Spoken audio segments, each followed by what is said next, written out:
vamos a encargar que ustedes no toquen un niño.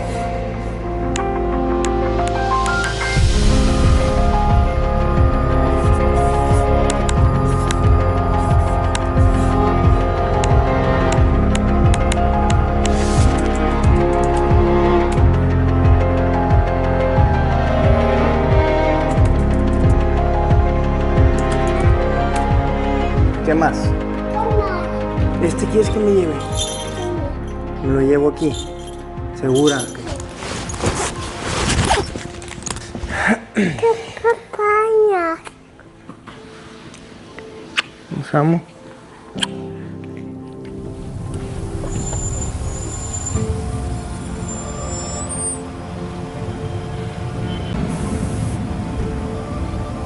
La disforia de género es una incongruencia entre el sexo biológico y la persona lo que realmente considera que es del sexo opuesto. Entonces es una persona, por ejemplo, es un hombre que dice que se percibe mujer, ¿sí? O viceversa, mujer que dice que se percibe hombre.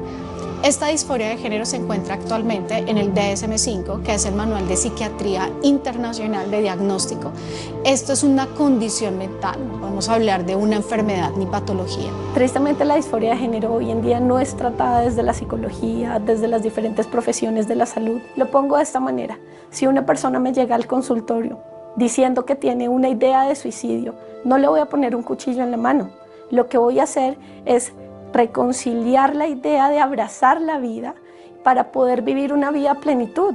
A eso mismo estamos llamados nosotros los profesionales de la salud, a reconciliar la autopercepción con el sexo biológico y no a instrumentalizar a nuestros niños con terapias de hormonización, bloqueadores de pubertad, ni tampoco con cirugías de cambio de sexo.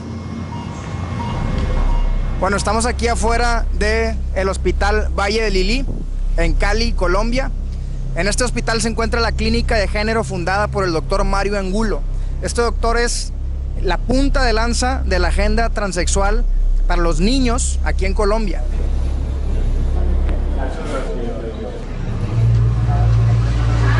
¿Estás grabando? Me están demandando y exigiendo que borre todas las pruebas. Pero amigos, esto solo pone en evidencia el miedo enorme que algunos tienen de que la verdad salga a la luz. El día de ayer me llegó una notificación oficial del juzgado de Cali y básicamente lo que dice es que quieren que me calle, que no publique el documental Colombia, Fábrica de Niños Trans, que elimine todos los clips que ya están en redes sociales, que borre la imagen del doctor Mario Angulo. El conocido influencer Samuel Adrián, quien ha recibido una demanda. Quieren silenciar el documental Colombia, Fábrica de Niños Trans. Un documental que muestra cómo la agenda de género ha avanzado exponencialmente en nuestro... Si nosotros no protegemos a nuestros niños, nadie lo va a hacer. En dicho documental, él exhibe a personas muy reconocidas en trabajar en el cambio de sexo en los niños. No hay ningún tipo de tratamiento para reafirmar la identidad biológica. Eso se ha intentado y ha sido un fracaso. Entonces, el doctor Angulo fue el mismo que te dijo lo de ¿para cuándo la mastectomía? Sí, a los 15, en la primera consulta. En este documental verás la crónica de nuestro viaje a Colombia en uno de los momentos más cruciales de la historia del país. Verás desde encuentros y entrevistas con médicos que están hormonando niños, pasando por conversaciones con activistas, expertos de salud, senadores y representantes, hasta testimonios reales de víctimas de la agenda ideológica más oscura del tiempo presente. Porque en territorio colombiano, mientras millones de ciudadanos permanecen sin saber lo que sucede realmente, o muchos simplemente son indiferentes, desgraciadamente hay un frente militante que no le importa ni la vida, ni la familia, y mucho menos la verdad.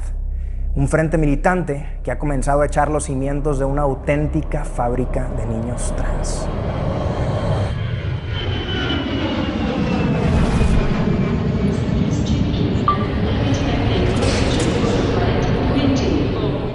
Bueno, en Colombia esto realmente arranca o empieza por allá en el año 82 con un caso experimental sobre la historia de un bebecito que a los 6 meses un perro muerde sus genitales y la decisión del médico, específicamente el médico Bernardo Ochoa, al que se le llama el padre de la cirugía pediátrica en Colombia, lo que dice es que a este bebé había que curarlo y la forma de curarlo era hacerle una vaginoplastia O sea, un bebé hombre lo que terminan haciendo es convertirlo en mujer. Y la institución que debería proteger a los niños, el ICBF, es cómplice de esto. Y junto con la Clínica San Vicente de Paúl, con el médico Bernardo Ochoa, transforman a este bebé en una mujer.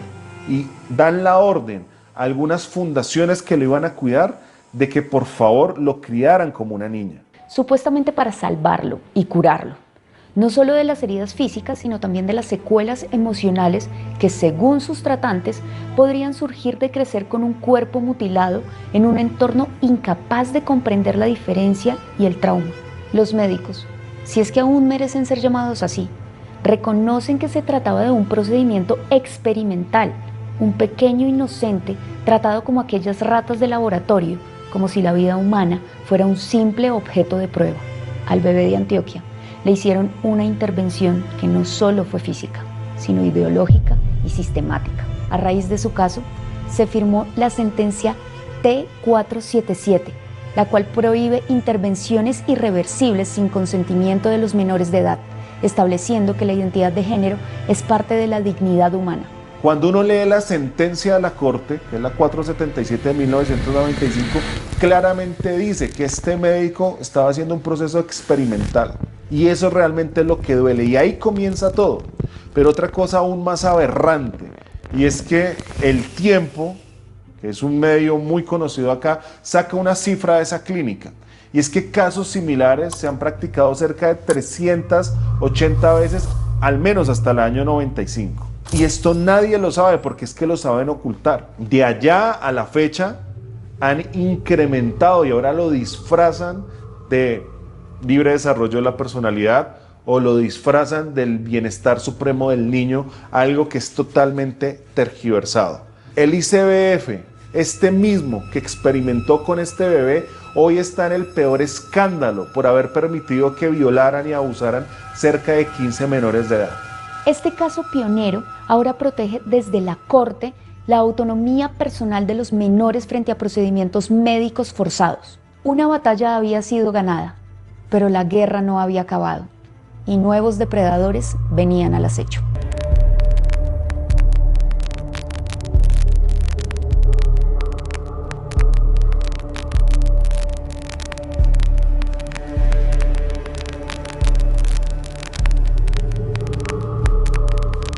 Llevamos ya varios años investigando y analizando este fenómeno a nivel global. Y si bien el movimiento transexual ya se gestaba en las sombras desde la revolución sexual, fue a partir de la década del 2010 que consolidó su fuerza al ser incorporado oficialmente en las agendas internacionales. Organizaciones como la ONU, la OMS y diversos organismos de derechos humanos comenzaron a reconocer la identidad de género como un derecho humano fundamental. Instituciones de ciencia y de medicina que siempre han tenido reconocimiento y han gozado de una gran confianza, ahora se han puesto al servicio de una agenda que sostiene que el sexo biológico no define tu identidad sexual, sino que esto lo hace tu autopercepción.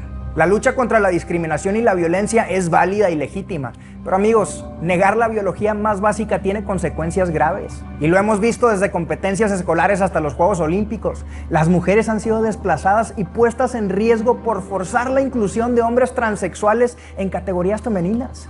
Y aquí surge la gran pregunta.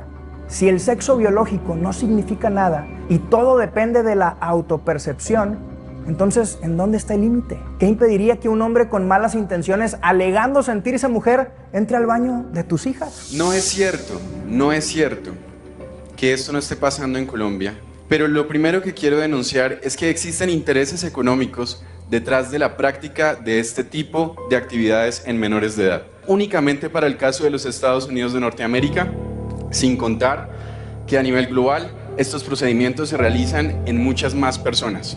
El mercado de cirugías de reasignación de sexo en este momento y los demás tratamientos asociados asciende a 2.1 billones de dólares. El 78% de las personas que participan en estos procesos son menores de 7 años. La tasa de crecimiento de este mercado estima que para el año 2030 será un mercado de entre 3 y 6 billones de dólares. Este mercado representa a este día el 7% del mercado de cirugías cosméticas en el mundo. En algún momento yo invito a Agustín Laje a dar una conferencia aquí en Bogotá y el tema que él toca o su conferencia se basó mucho en infancias trans. Ellos en primer lugar te dicen, tu realidad, tu identidad depende de tu autopercepción, no de tu cuerpo. Tu autopercepción es lo que determina tu identidad. Muy bien, paso a autopercibirme mujer.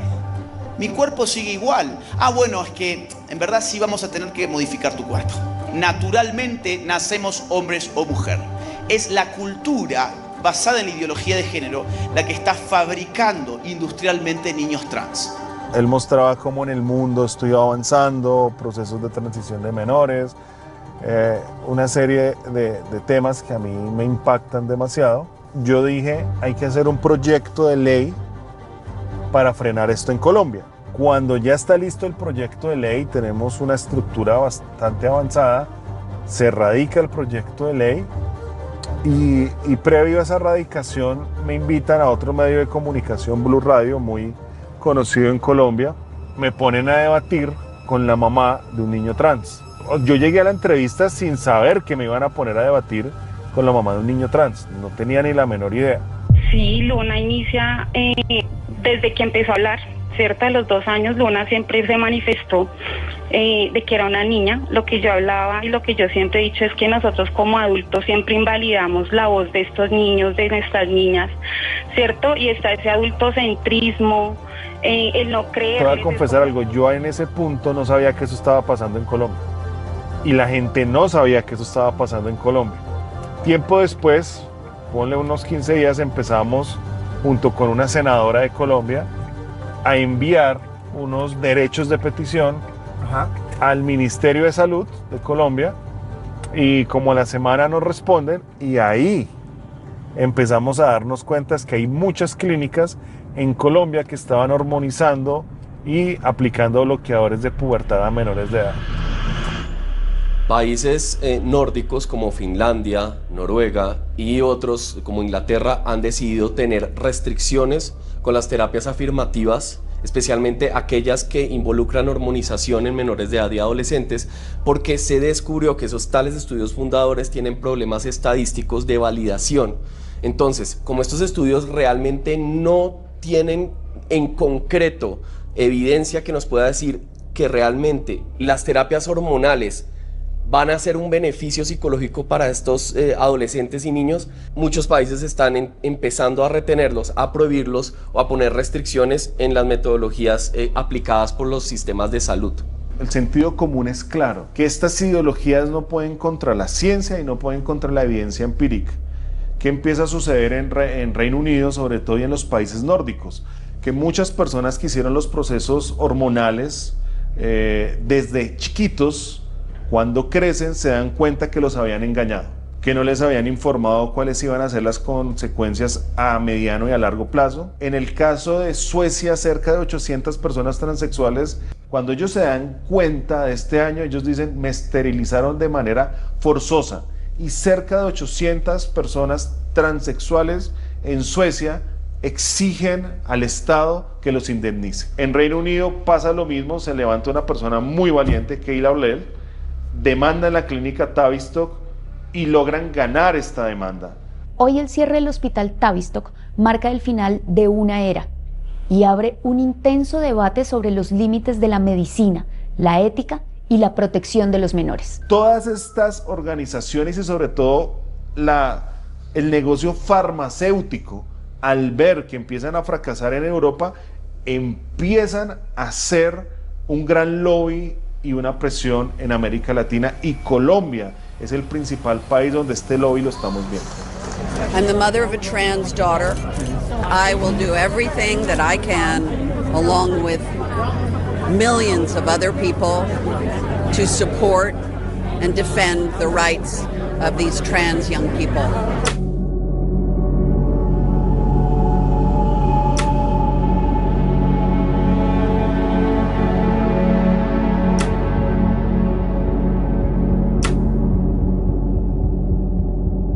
Y la realidad es que no nos damos cuenta del poder que tienen los medios, el entretenimiento y las redes sociales, ni de las agendas y cambios culturales para manipular y moldear la mente de los niños y jóvenes. No nos damos cuenta hasta que nos topamos con casos reales. Mis padres no conocían el tema trans, Yo un día les dije que yo era niña y un día investigaron y descubrieron la transición y desde ese día fui muy feliz. ¿Qué haría usted si uno de sus hijos le dijera que ha nacido en cuerpo ajeno? O sea que su sexo es otro y no con el que nació. Cada día en nuestros países vemos más de estos casos que hasta hace unos años era un tema tabú. De niña a mí me compraron un vestido que era de estrella y mi papá fue el primero en sacarme con ropa de niña. Mi proceso internamente lo vivo desde los 9 años. Desde esa edad siempre supe que quería ser un niño, a mí me gustaban siempre las cosas de hombres, que la ropa. La vida misma me ponía a veces carteles así enfrente de mi cara, literal. Y me decía como que, hey, tú eres Carla, pero estás en otro cuerpo. Pues nunca me sentí bien con mi apariencia física, con lo que yo veía. Yo soy Andrés Chávez. Yo soy Laura y esta es mi historia.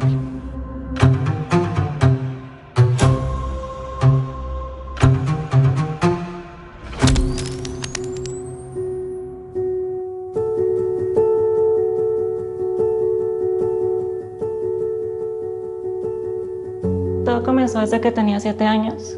Sufrí abuso sexual por parte de una persona muy cercana y esto generó en mí un miedo a ser mujer. Con el tiempo fue creciendo y cuando llegué a la pubertad no me sentía cómoda en mi cuerpo porque no me sentía segura. Entonces, como cualquier adolescente pasando tiempo en YouTube, en redes, llegó a mí el tema del transgenerismo. Entonces ahí comenzó todo. Una vez das clic en un video te salen 1000 videos más y cuando menos piensas ya estás en ese mundo. Así fue como a los 15 años, 14 años, 15 años, le dije a mis papás que era un niño transgénero. Y después de mis 15, tuve todo un proceso para tratar mi depresión por el abuso, porque por fin había contado el tema. Y por cosas de la vida terminé en la clínica de género. Cuando Laura está contando su historia y de pronto se detiene y se quiebra y no puede seguir hablando, en ese momento me pegó fuertísimo. Porque una cosa es estar hablando de esto durante años y estar consciente de lo que está pasando y denunciarlo en las redes sociales. Y otra cosa es verlo cara a cara, ver a la persona contando su dolor, su experiencia desde la máxima vulnerabilidad. Es algo que yo admiro mucho de Laura, su valentía para poder hablar de esto y para poder impulsar todo el esfuerzo que se está haciendo para salvar a los niños de esta agenda. Este es un espacio académico que tenemos desde la Corporación FAUT como propósito de acercar a la academia desde temas relacionados con la diversidad sexual.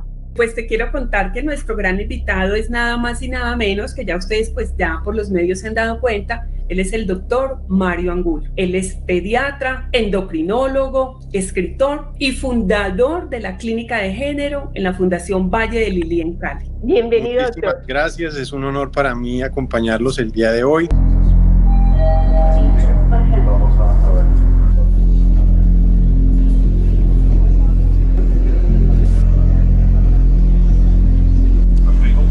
Yo, ¿qué tal, doctor? ¿Cómo está? Quisiera hacer unas preguntas. Yo comencé con testosterona y los riesgos que me dijeron fue, te puede dar acné,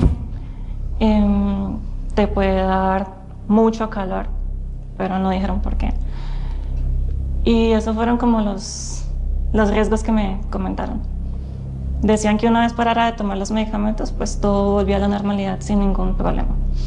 Una de las causas que veo como un común denominador en pacientes que he tenido en consulta y en personas de las cuales he leído autobiografías que han detransicionado, han sido, primero, que muchos de ellos han sido víctimas de abuso sexual.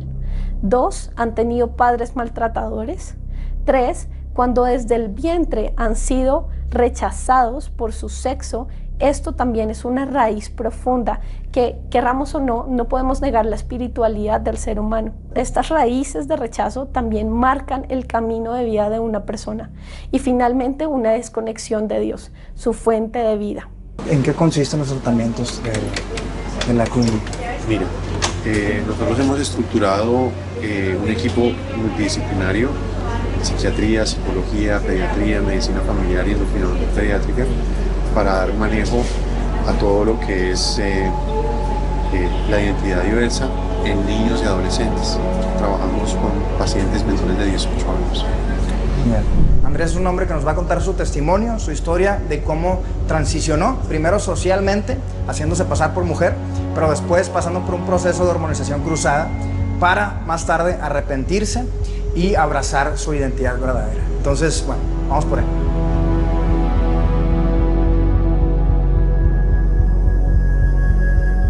Yo siento que mi historia es muy particular en el sentido que definitivamente, o sea, yo no debía haber sido homosexual. ¿Por qué? Porque en mi infancia pues jamás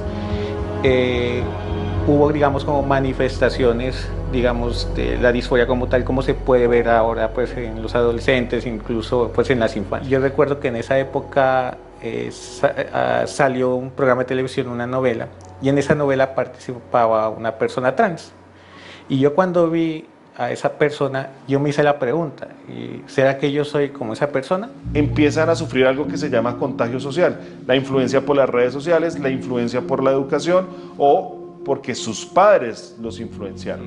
Desde mi adolescencia sí, empecé a tener un fetiche por vestirme de mujer, usar prendas femeninas, pero no dejaba de ser, digamos, un fetiche. En medio de esa, digamos, de esa soledad, de esa desesperanza por no tener a nadie en quien confiar y a quien contar lo que me estaba pasando, obviamente yo le conté en ese entonces a una muy buena amiga, mire, me pasa esto, yo siento que no soy un hombre, sino que quiero ser una mujer, quiero vivir con una mujer, Entonces ella, pues obviamente en medio de su como desconocimiento y digámoslo así, en medio de como querer ayudar, ¿no? Ella trabajaba en una entidad de salud en Pasto, ¿no?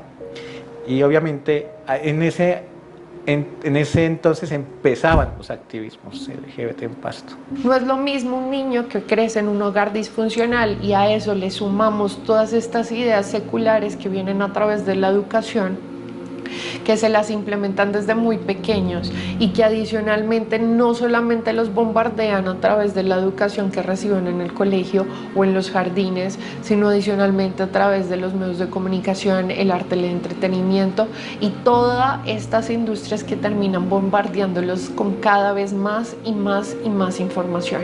Desde el año 2000 han empezado a surgir diferentes organizaciones pro-LGBT para promover toda esta agenda de forma más directa. En el 2004 nace Colombia Diversa, es la organización LGBTIQ+, más conocida del país y era muy conocida porque habían dos actores políticos o dos actoras políticas que todos conocemos, una Claudia López, que fue gran aliada, exalcaldesa de Bogotá y actual candidata a la presidencia de Colombia, y su esposa, Angélica Lozano, actual congresista de la República, quienes apoyaron mucho esta organización. Esta organización como tal ha sido de las primeras que se puso a litigar en la Corte para promover toda esta agenda de las mal llamadas infancias trans. Se casan la alcaldesa electa de Bogotá, Claudia López, y la senadora Angélica Lozano. Sin lugar a dudas, un enlace que despierta el interés de los ciudadanos.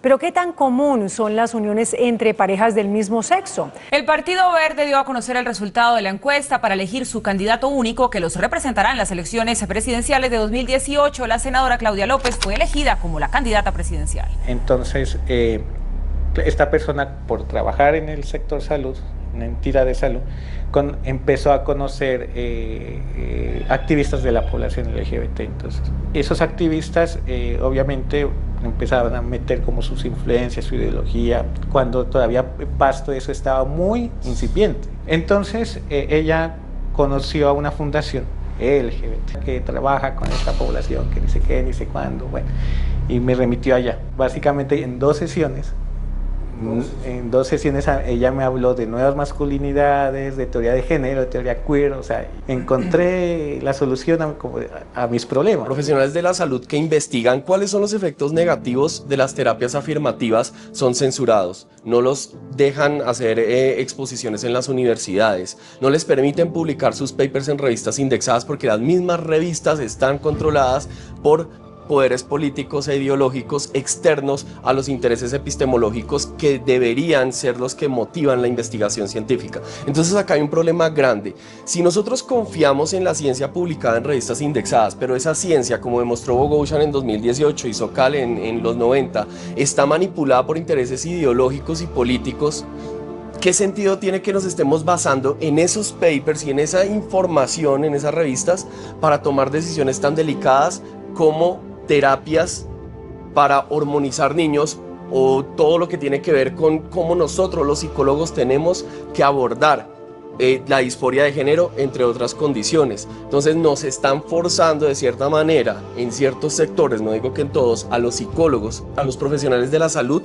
para usar terapias afirmativas en lugar de tratar esto como lo que es. Hay situaciones psicopatológicas de por medio, no se va a curar y no se va a arreglar simplemente enviando al chico a hacerse un procedimiento de cambio de género. Y la primera vez que de verdad yo sentí asco, digamos, de que bueno, esto no está bien, es todos los años, como en todas partes, hacen en junio, ¿no? Hacen marchas del orgullo, y en Pasto las hacen desde 2010, 2011. Cuando se iniciaron estas marchas del orgullo en la ciudad eran muy clandestinas, digamos así. Las personas salían incluso como con miedo, con antifaces, pero eso en cuestión de 2 años eso cambió del cielo a la tierra, porque de 2015 para acá ya fue pues ya exhibicionismo, bueno, todo lo que pueden imaginarse. Y ese año precisamente, como yo estaba trabajando ahí en la secretaría, nos encargábamos de la parte logística, como que estar pendiente de los permisos de ellos, bueno, todo eso. Ese día vi 2 situaciones muy fuertes. Una compañera de oficina miró a un drag queen y ella se asustó, quería salir corriendo. Entonces yo la calmé y dije, no, tranquila, aquí estamos trabajando, ellos por allá, nosotras, pues en ese entonces decía, por acá no hay problema, pero no te vayas, tranquila. Ella se asustó, la impresión de ver eso.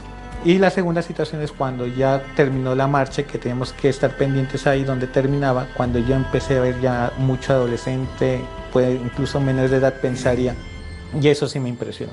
Eso fue algo que definitivamente no pude soportar ver. Se terminó pues el contrato ahí, llegó 2024, las crisis fueron mucho más fuertes, y en una situación fue que en un encuentro con un chico, después del acto, yo me sentí espantosamente mal y yo sí sentí que algo salió, a tal punto que yo ya empecé a tener pensamientos suicidas. Y apareció el Instagram de mi actual psicóloga. Fui al otro día a su consultorio y ella sí hizo un diagnóstico muy elaborado, muy responsable, pero a la vez ella se dio cuenta que de verdad necesitaba de transicionar. Ya no soporté más esa vida, ya no soporté más haber tenido como, digamos, todos esos 3 a 14 años así. Y cuando pasó eso, definitivamente yo sentí una liberación y yo lo asocio a Dios, no hay otra explicación, a Dios.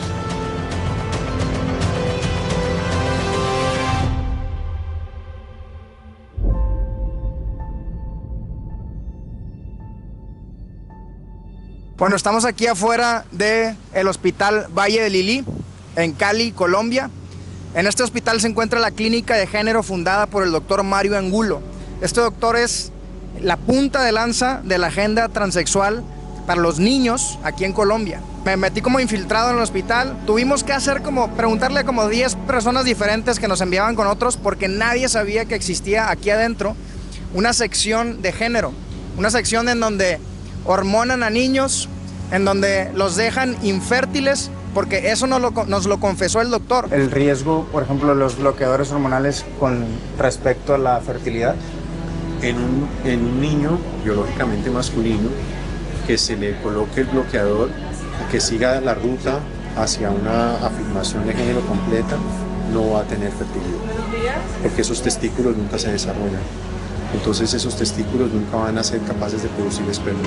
La disforia de género es una incongruencia entre el sexo biológico y la persona lo que realmente considera que es del sexo opuesto. Entonces es una persona, por ejemplo, es un hombre que dice que se percibe mujer, ¿sí? O viceversa, mujer que dice que se percibe hombre. Esta disforia de género se encuentra actualmente en el DSM-5, que es el Manual de Psiquiatría Internacional de Diagnóstico. Esto es una condición mental, no podemos hablar de una enfermedad ni patología. Entre las causas para que una persona pueda llegar a sufrir de la disforia de género o que no se sienta conforme con su cuerpo y por ende quiera ser como el sexo opuesto, está traumas en la infancia, abuso sexual, las mismas redes sociales o todos estos medios de comunicación que han incitado para que los niños se consideren, o adolescentes se consideren como el sexo opuesto, y los cambios en la pubertad en las mujeres, porque pues empiezan a haber estos cambios en el cuerpo que hacen que se sientan incómodas y por ende pues tengan esta disforia de género. En YouTube vi a una chica de mi misma edad que estaba transicionando a hombre y decía que los motivos para transicionar eran sentirse incómoda con su cuerpo. Entonces yo dije, no, es todo. Me identifico mucho con esto. Si el equipo considera de que hay una identidad transgénero, lo que se propone entonces es hacer un proceso afirmativo. Quiere decir ayudar a que el paciente pueda construir una ruta de vida acorde con su identidad, de tal manera de que pueda eventualmente recibir tratamientos, por ejemplo, con bloqueo puberal, y más adelante, si el proceso continúa, que pueda recibir las hormonas acordes con su identidad. Sí. Y a la mayoría de edad, ya si el paciente así lo requiere, ayudarlo a que pueda alcanzar posibles cirugías. La vida después de la transición es diferente. Digamos que vuelves a una normalidad que es un poco alterada. En el aspecto psicológico quedan las secuelas de todo un proceso que no superas del todo, de que te arrepientes casi que a diario. Porque hay cicatrices que no son literalmente cicatrices, pero están en todo tu cuerpo. Entonces, tu voz, tu pecho, o sea, en general todo cambia y así tu cuerpo se recupere, no vuelves a ser lo que deberías haber sido. En mi caso tuve una mastectomía. A pesar de que siempre dejé claro que quería tener hijos y amamantar, pues ya pasó lo que pasó y nunca voy a poder hacerlo. En el momento en que se bloquean las hormonas, la mineralización de los huesos para. Entonces, por eso es un tratamiento que debe ser temporal. No puede permanecer por muchos años. Normalmente lo damos por un año. Y entonces las hormonas masculinas bajan y la persona experimenta su vida en una transformación social y sin ese defecto. Y luego, si las cosas continúan y la identidad se reafirma, empiezan las hormonas femeninas a darse en forma de medicamento para que entonces ese cuerpo empiece a convertirse en cuerpo femenino. Eso ya tiene efectos permanentes. Tristemente, la disforia de género hoy en día no es tratada desde la psicología, desde las diferentes profesiones de la salud. Lo pongo de esta manera. Si una persona me llega al consultorio diciendo que tiene una idea de suicidio, no le voy a poner un cuchillo en la mano. Lo que voy a hacer es reconciliar la idea de abrazar la vida para poder vivir una vida a plenitud.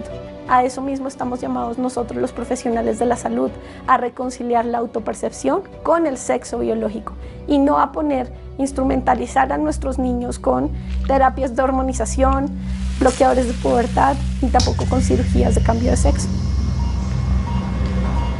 A los 15, como a los 4 meses y pico de llegar a la clínica, ya me llevaron al endocrino porque el psicólogo y psiquiatra dijeron, listo, ya estás. Entonces pues me llevaron allá y en la primera consulta fue que él dijo, ¿para cuándo la mastectomía? Entonces mis papás estaban como que, no, espere, apenas llegamos a la clínica. Entonces ellos dijeron, no, vamos lento. Y se quejaron con la psicóloga de que pensaban que estaba yendo muy rápido el proceso, pero ella les dijo literalmente, y está en la historia clínica, de que confíen en el equipo porque sabemos qué estamos haciendo. No hay ningún tipo de tratamiento para reafirmar la identidad biológica. Eso se ha intentado y ha sido un fracaso. No sé si a finales de los 15 o en los 16 no sé, como que tuve este impulso de volver a la normalidad y me puse mi brasier, mi ropa de antes, que todavía tenía alguna ropa guardada, me peiné, o sea, es como que por un momento tuve lucidez. Y por eso fue que Angulo me recetó, ya con mi Tanner completo, bloqueadores hormonales. Pero yo ya no estaba en edad para tener bloqueadores hormonales, porque ya tenía todo desarrollado. Entonces, como es un medicamento tan costoso, la EPS no me lo autorizó. Lo que hizo fue que me regaló una dosis. Como no te lo autorizan, yo te lo regalo. Entonces fuimos allá, entré al consultorio y me inyectó y ya.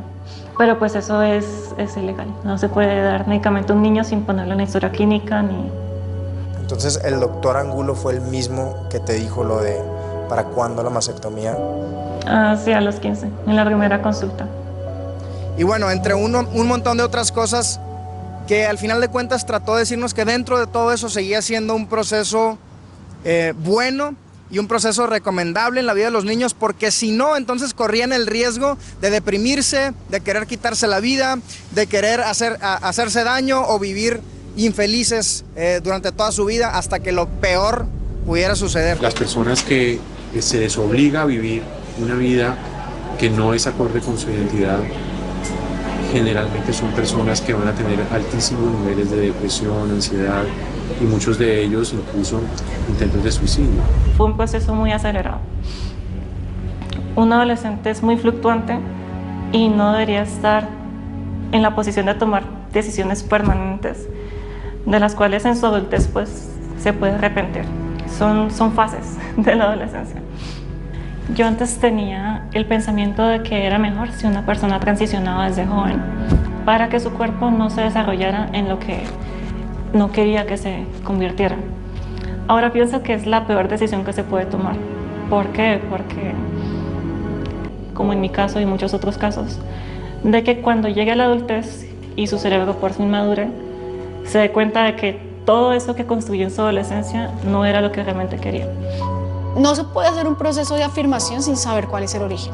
Si nosotros sabemos cuál es el origen de la disforia de género, por ejemplo, en el caso de abuso sexual, que es muy común, que una persona cuando ha sufrido esto, lo primero que hace es siente que su cuerpo o su sexualidad, su sexo, termina siendo como ese punto vulnerable para poder haber sido abusado. O sea, por ejemplo, si una mujer ha sido abusada sexualmente en varias ocasiones, siente que por ser mujer es vulnerable y por ende puede surgir esta disforia de género y quiere ser como sexo opuesto, o viceversa. Hombres que han sido abusados sexualmente terminan optando por el sexo opuesto para negar su propio cuerpo, ¿sí? Y su propia identidad.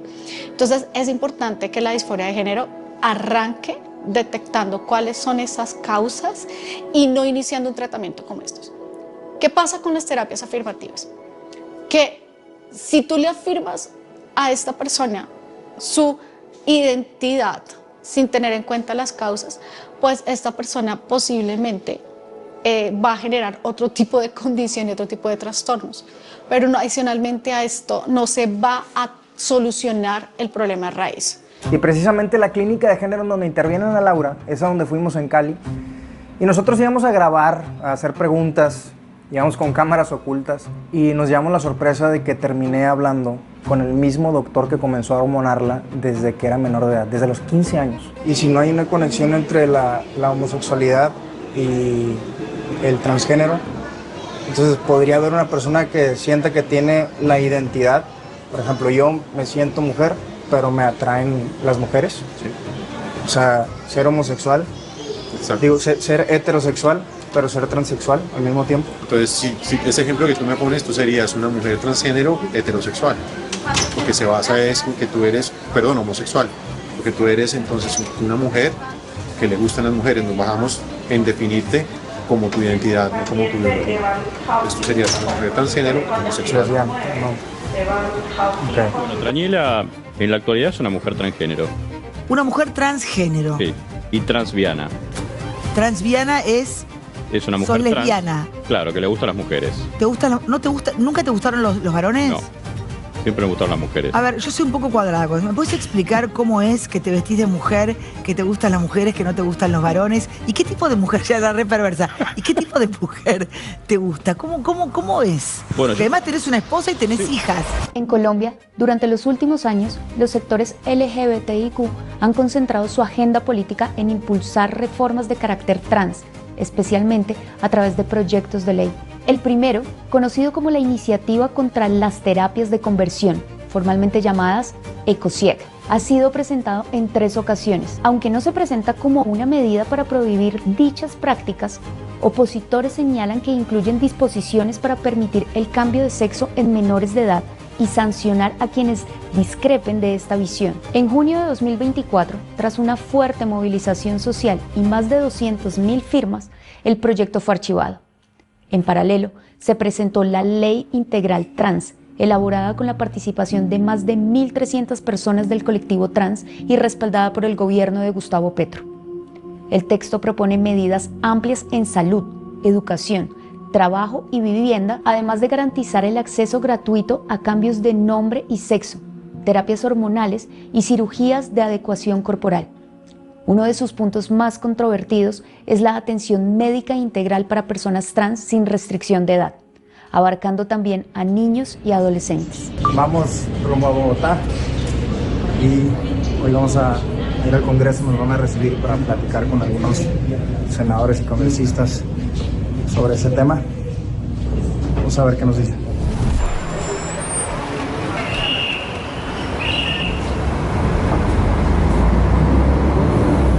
Llegando aquí al aeropuerto del Dorado a entrevistar a los congresistas Luis Miguel López y Mauricio Giraldo, que nos hicieron el favor de esperarnos para poder hacerles una entrevista que les íbamos a hacer en el Congreso, y no pudimos llegar al Congreso porque hubo una manifestación. Así es que vamos a entrevistarlos, acompáñanos. ¿Qué opina usted sobre la agenda de las infancias trans aquí en Colombia? Bueno, es una agenda profundamente ideológica que no tiene, por supuesto, base científica, pero que entre otras cosas ataca a nuestros niños, su inocencia, que es de mucho cuidado, que la verdad es preocupante lo que sucede hoy en Colombia alrededor de esto, y tenemos que hacer algo para prohibir esto, que esto no puede pasar en Colombia. Senador, nosotros estamos aquí en Colombia hace un par de días haciendo un documental, recopilando información sobre la agenda trans, específicamente la agenda trans en las infancias de Colombia, en los niños de Colombia. ¿Cuál considera que es el papel del Congreso en este tema? No, pues, a ver, nuestra jurisprudencia y todo el marco normativo que tenemos acá en Colombia es para proteger los derechos prevalentes de nuestros niños, es hacia ellos. La protección hacia ellos no debe ser desde el Estado directamente, primero en la tutela con los padres, claro. Hay que tener eso claro. Y segundo, el Estado entra a ser subsidiario, apoyar, ciertamente, pero nosotros como congresistas debemos estar ahí.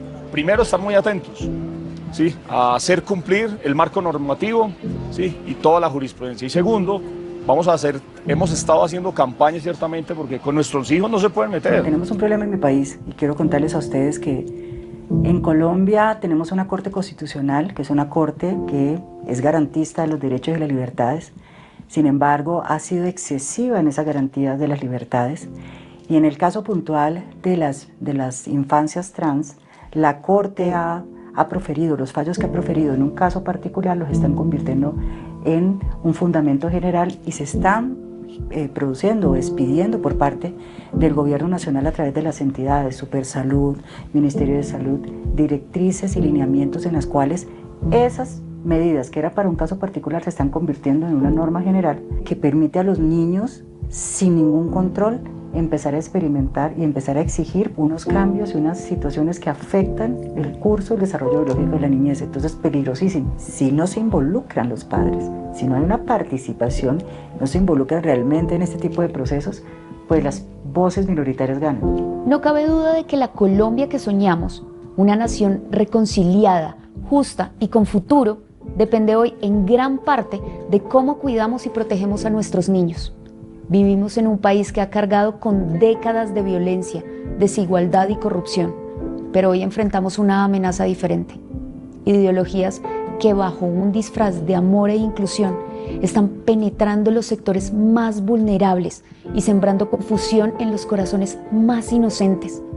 Esta vez, el ataque no es con armas, sino con mentiras que buscan moldear la mente de quienes aún no tienen la capacidad de defenderse.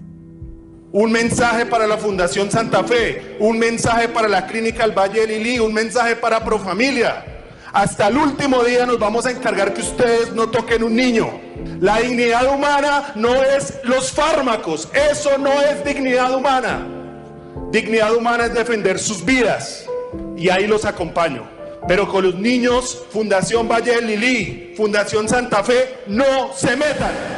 A mi Laura del pasado yo le diría que no es necesario esconderse en una identidad masculina para sentirse segura, que puedes crecer como mujer y lograr todo lo que quieras lograr sin ningún problema y sin necesidad de estarte hormonando y cambiando tu identidad. Tienes todas las oportunidades para lograr todos esos sueños que tienes y no vale la pena hormonarte, cortarte, quitarte partes de tu cuerpo para ser otra cosa, porque tal cual estás perfecta. Una joven de 23 años denunció a la Fundación Valle de Lili por presuntamente haber realizado un diagnóstico apresurado que la llevó a un procedimiento para el cambio de género. Nicole Buitrago, ¿qué se sabe hasta ahora de este caso? Ana Milena, buenas tardes. La denuncia formal fue radicada la semana pasada ante un juzgado civil en la ciudad de Cali, precisamente por la defensa de esta joven llamada Laura. Pero realmente esta historia inicia en el año 2017, cuando la joven, para ese momento que tenía 15 años de edad, manifiesta estar viviendo difíciles momentos con su salud mental, episodios de depresión y ansiedad, porque precisamente no se sentía identificada del todo ni cómoda con su género y su aspecto físico. Pedro Contreras es el representante de Laura, la joven de 23 años de edad que denuncia haber sido sometida a un proceso de transición de género guiada por un equipo médico de la Fundación Valle de Lili en Cali. Este tratamiento, según la defensa, inició sin ningún consentimiento informado o autorizaciones previas que el centro médico debía solicitar.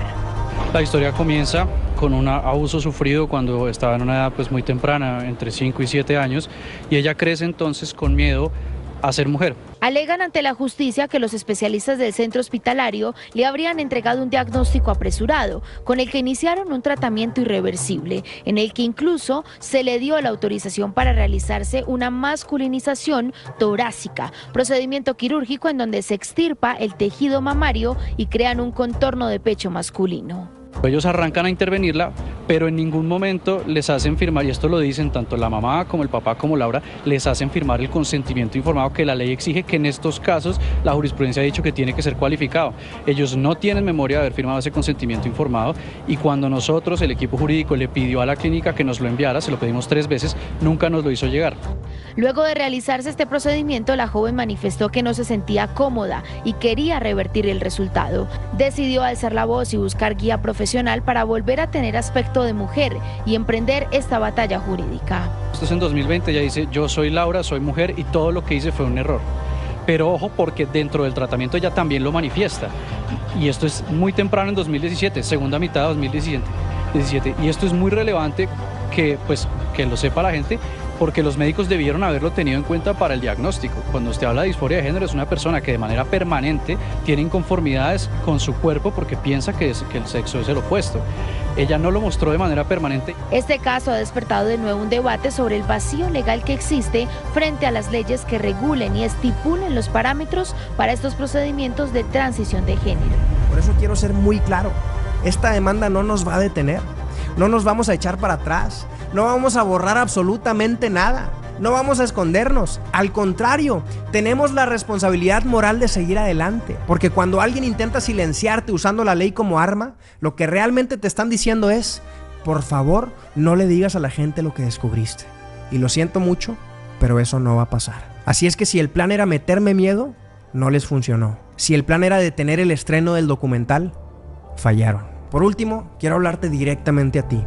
porque aquí es donde tú entras. Este documental fue posible gracias al esfuerzo, trabajo y valentía de muchas personas que decidieron involucrarse y alzar la voz, pero también gracias a los miembros de Fundamento, quienes con su membresía no solo impulsan proyectos como este, sino que además se preparan para dar la batalla cultural, fortaleciendo su criterio, formándose y aprendiendo a defender la verdad cuando muchos prefieren guardar silencio. Así es que si aún no eres miembro de Fundamento, únete y ayúdanos a que la verdad llegue a donde ellos no quieren que llegue.